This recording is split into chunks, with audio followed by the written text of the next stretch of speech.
Good morning everyone.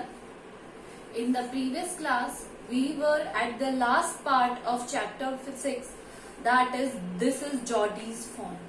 We will continue from page 92. हम page 92 से start करेंगे. So, his arms began to ache and he was forced to stop again. So Geordie was taking that phone at his home and in the path he pulled it up और suddenly उसकी जो arms है उसमें दोबारा क्या होने लगा, दर्द होने लगा. And he forced to stop again and he again stopped somewhere. When he walked on, the fawn followed him at once. और जैसे ही वो चलने लगा, fawn was again following him, पीछे पीछे चलने लगा. He allowed it to walk a little distance, then pick it up again. But the fawn was very little, तो वो थोड़ी दूर तो चला. Again, Geordie ने उसे अपनी गोद में उठा लिया. The distance home was nothing. Now the home was very near. जो home था वो बहुत ही पास था उसका घर. He could have walked all day into the night carrying it and watching it follow. और वो उसे पूरे दिन क्या करना चाहता था, वो इसे लेकर दिन रात चल सकता था. इतना लाइट वेट था फोन का, जो वेट था वो इतना लाइट वेट था कि वो दिन रात उसे लेकर अपने साथ चल सकता था. He was wet with sweat, but a little breeze blew through the June morning, cooling him. वो थोड़ा पसीने से लथपथ हो गया था, बट जो जून की मॉर्निंग में ठंडी ठंडी हवा चल रही थी उससे उसे थोड़ा रिलीफ मिला. The sky was as clear as spring water in a blue china cup, and the water was very clear. ऐसा लग रहा था जैसे किसी कप में, चाइना कप में कोई झरना है और उसमें बिल्कुल clear. The water was very clear. He came to the clearing and he came to the clearing. जंगल से साफ की जगह पर आ गया. It was fresh and green after the night's rain. और रात को जो नाइट रेन हुई थी उससे बहुत ही ज्यादा फ्रेश हो गया था और ग्रीनरी हो गई थी रेन के बाद. He fumbled with the latch and was finally obliged to set down the phone to manage it.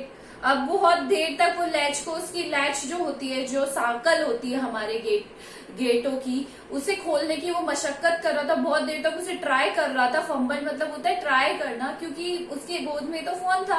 Now he was he was again and again trying to open the latch and at last उसे क्या करना पड़ा, जो phone था उसे नीचे उतारना ही पड़ा. Then he had an idea. He would walk into the house, into Penny's bedroom. Now उसके बाद उसे एक आइडिया आया कि वो यहाँ से जाएगा सीधा किसके रूम में, पैनी के रूम में. With the fawn walking behind him. और पीछे पीछे कौन जाएगा उसके, फोन भी उसके पीछे पीछे चलेगा. But at the steps the fawn balked and refused to climb them. But ऐसा हुआ कि जो सीढ़ियां आई जैसे ही फोन ने उस पर चढ़ने से मना कर दिया. But he picked it up again and went to his father. उसने फिर उसे अपनी गोदी में उठाया and they went it again. Penny lay with closed eyes. और पेनी वहां पर जो पेनी उसके फादर थे जॉर्डी के, he was lying there and he was closing his eyes. Geordie called, "Pa, look." Jordi ने अपने फादर को आवाज लगाई, "Pa, look." Penny turned his head. पेनी ने अपना हेड घुमाया. Geordie stood beside him. The fawn clutched hard against him. और Jordi उसके पास खड़ा हुआ था और जो फोन था वो उसे बहुत ही ज्यादा क्लच, मतलब उसकी गोदी में एकदम सिकुड़ गया था, ग्रिप कर लिया था उसने बहुत हार्डली उसे. It seems to Penny that the boys eyes were bright as the phone. और दोनों की आईज बहुत ही ज्यादा क्या हो गई थी, ब्राइट हो गई थी, उनकी आंखों में चमक आ गई थी. He said, "I am glad you found him." तो फादर सेड कि आई एम वेरी हैप्पी कि तुमने इसे क्या कर लिया, ढूंढ ही लिया है.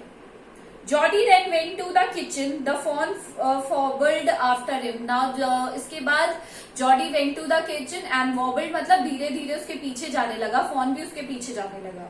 A pan of morning's milk stood in the kitchen safe. एक किचन सेफ में एक मॉर्निंग का जो मिल्क था वो रखा था.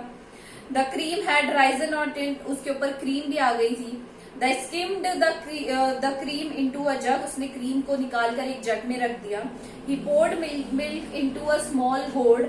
एक गोर्ड था, एक मतलब काइंड ऑफ अ कंटेनर था, उसके अंदर उसने सारा मिल्क डाल दिया. He held it out to the fawn. और आगे किसके आगे रख दिया, fawn के आगे रख दिया. It butted it suddenly smelling the milk, but before drinking it, जो फोन था उसे ड्रिंक करने से पहले ही स्मेल्ड इट, उसने सूंघा कि ये क्या चीज है. He saved it precariously from spoiling over the floor. Precariously मतलब होता है with great difficulty. और जो फोन था वो इतना अवेयर था कि उसे बिना गिराए वो उसे पीने की कोशिश कर रहा था.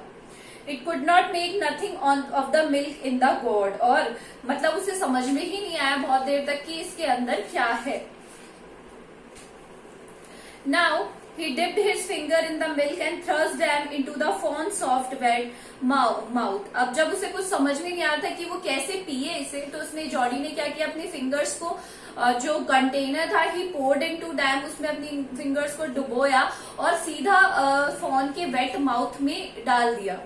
It sucked greedily. और उसने कैसे लालची तरीके से पिया उसे, क्योंकि उसकी मदर की तो डेथ हो गई थी, फॉन की मदर की. Now nobody is there to take care of him. When he withdrew them it bleated frantically and butted him. और अगर जैसे उसने उसको निकाला मुंह से, अपनी फिंगर्स को बाहर निकाला, तो जो बेचैनी से फॉन क्या करने लगा, आवाजें निकालने लगा. He dipped his finger again as the fawn sucked the lower dam slowly into the milk. और फिर उसने दोबारा अपनी जो फिंगर्स थी उसको डिप किया उसके अंदर और वापस उसके मुंह में उंगली अपनी जो फिंगर है उनको डाला. The fawn blew and sucked and snorted. और मतलब बहुत ही ज्यादा क्या कर रहा था उसको, he was desperately, बहुत भूखा था वो, तो he suddenly sucked all his finger. He started licking his fingers. It stamped small hoops impatiently. और धीरे धीरे क्या होने लगे, उसके जो छोटे छोटे जो सींग निकले हुए थे उनसे impatiently उनको मतलब ऊपर नीचे करने लगा. As long as he held his finger below the level of the milk, the fawn was contained. और लास्ट में जब उसे अनुभव हुआ कि अब ये सारी चीजें क्या है, उसका जो मिल्क है वो खत्म हो गया है, now he was very satisfied. It closed his eye dreamily. और उसने अपनी आंखों को ऐसे बंद कर लिया जैसे he was seeing and dream, कोई सपना देख रहा हो. It was ecstasy to feel its tongue against his hand. Ecstasy मतलब होता है great pleasure. उसे बहुत खुशी हुई जब उसने जॉडी ने अपनी फिंगर्स को उसकी जो टंग है उस पे रखा. Against his hand, its small red tail flicked back and forth. आपने देखा होगा यूजुअली एनिमल जब हमने प्यार करते हैं तो अपनी टेल को नॉड करते हैं इधर उधर, तो इसी तरीके से फॉन भी अपनी टेल को टू एंड फ्रो हिला रहा था. The last of the milk vanished in a swirl form and girling. और लास्ट में उसने क्या किया, गट को सारा दूध पी लिया और उसमें क्या बनाने लगा, स्वर्लिंग मतलब झाग बनाने लगा. एंड ही उसने क्या किया, फटाफट से सारा दूध पी लिया. So, this is all for today. We have completed our chapter. You have to do the hard words of this chapter with meanings in your copy and send it to me on my personal number. Tomorrow we will do the question answers of this chapter. Thank you.